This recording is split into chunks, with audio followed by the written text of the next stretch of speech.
By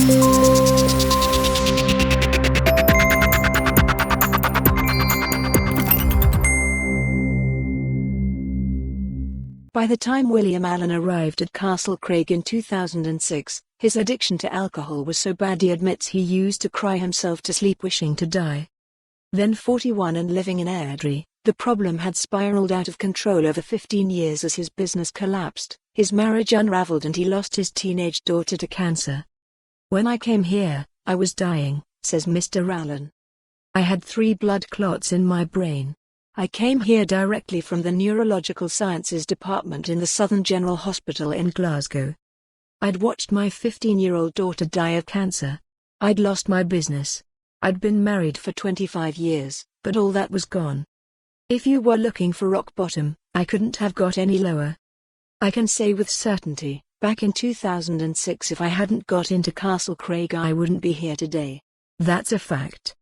I've been through community addiction teams, I'd been sectioned umpteen times, I'd had outpatient treatment, I'd tried Alcoholics Anonymous. Nothing worked." He added, "I really couldn't put a figure on what I was drinking, it was oblivion. When I woke up in the morning, I would drink.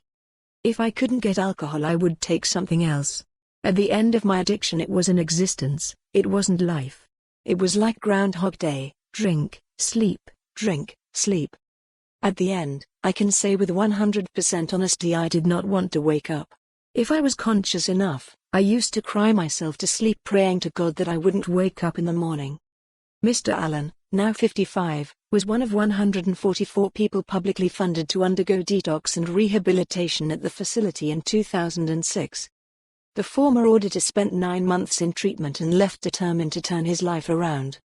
He went back to university and ultimately qualified as an addictions therapist, going on to work with projects in Australia, Hawaii, Vancouver, and San Diego, before returning to Scotland where he has worked with homeless people and domestic abuse survivors.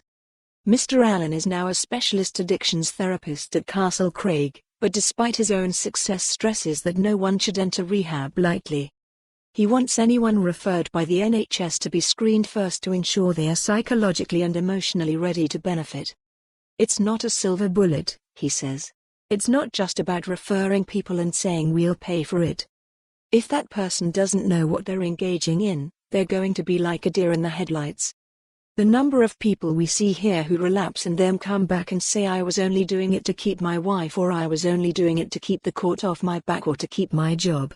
It's not enough to hit rock bottom. You have to be prepared for it and committed to change." For more on this story, visit the news article link.